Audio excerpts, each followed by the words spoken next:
मी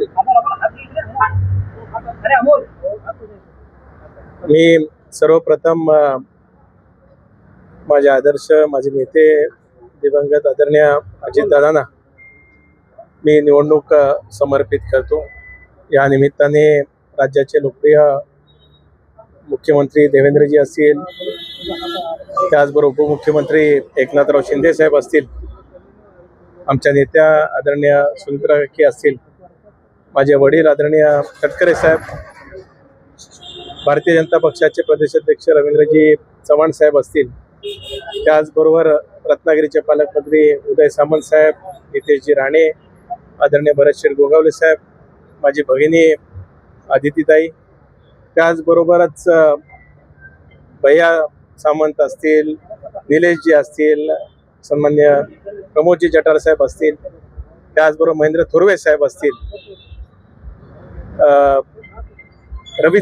रवींद्रजी पाटील साहेब असतील, प्रशांत ठाकूर साहेब असतील, महेश बालदी साहेब असतील, योगेशजी कदम साहेब असतील, शेखर सर असतील, महायुतीच्या सर्वच खासदार साहेब असतील, आमदार साहेब असतील आणि नेते मंडळींचे असतील, मी विशेष आभार मानतो की त्यांच्यामुळे आज मला पुनश्च कोकणाची या ठिकाणी सेवा करण्याची संधी मिळते। साधारणपणे बिनविरोध निवडणूक होईल अशी काही अपेक्षा होती? याच्या वाटाघाटी आधीपासून काही सुरू होतं तुमच्या एकाच वेळेला आले? नाही, तसं काय या बाबतीतलं नव्हतं, कारण माझी उमेदवारीच खरं तर अर्ज भरायच्या अंतिम दिवशी त्या ठिकाणी जाहीर झाली, त्याच्यामुळे असं काहीच अभिप्रेत नव्हतं। पण या निमित्ताने ज्यांनी अर्ज भरलेले होते त्यात सन्मान्य बाळमाने साहेब असतील, जोयली आमची दळवी माझी भगिनी असेल, त्याचबरोबर मानसी म्हात्रे असतील, दुसरे एक सहकारी अरविंदजी म्हात्रे असतील आणि अनिल चोप्रा असतील, यांचे सुद्धा आभार मानतो की त्यांनी सुद्धा मनाचा दिलदारपणा या ठिकाणी दाखवला आणि त्यांनी स्वइच्छेने त्या ठिकाणी मला त्या ठिकाणी सेवा करण्याची संधी दिली। मागच्या टर्ममध्ये तुमच्याकडे एक आक्षेप कायम राहिला की तुम्ही फिरलात नाही, प्रश्न जाणून नाही घेतलात, तुम्ही तुमचं दर्शन दुर्लभ होत होतं। यावेळेला यामध्ये अनिकेत तटकरे एक विधान परिषदेचे आमदार म्हणून कोकणची प्रतिनिधी म्हणून लोकप्रतिनिधींचे काही बदल करणार आहे? नाही, निश्चितच आपण म्हणत असाल तशा काही माझ्या त्रुटी असतील त्या जरूर दुरुस्त करण्याचा मी प्रामाणिकपणाने प्रयत्न करीन।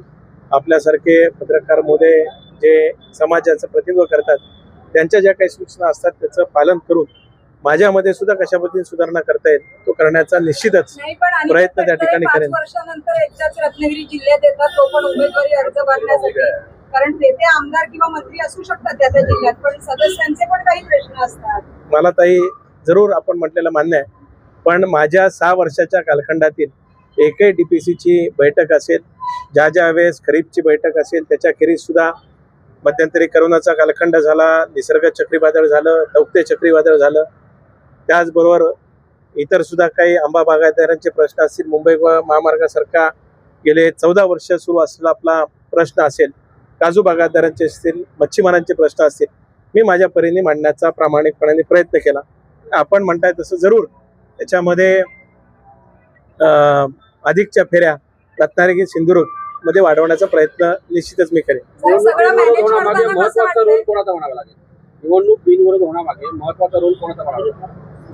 मी तर मगाशी सांगितल्याप्रमाणे सर्वच मान्य मुख्यमंत्री मोदी असतील, उपमुख्यमंत्री मोदी असतील, आमच्या नेत्या सुनीत्रा काकी असतील, त्याचबरोबरच तटकरे साहेब असतील, नितेशजी असतील, ज्ञात अज्ञात सर्व शक्ती ज्या पाठीमागे राहिल्या त्यांचे सगळ्यांचेच आभार।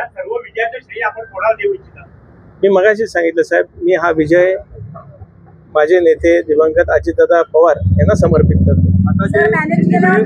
बचत झाली आहे, त्रासाची बचत झाली आहे, वेळेची बचत झाली आहे, सगळ्या गोष्टींची बचत झाली आहे, त्याचा मतदारांना कसा लाभ होईल?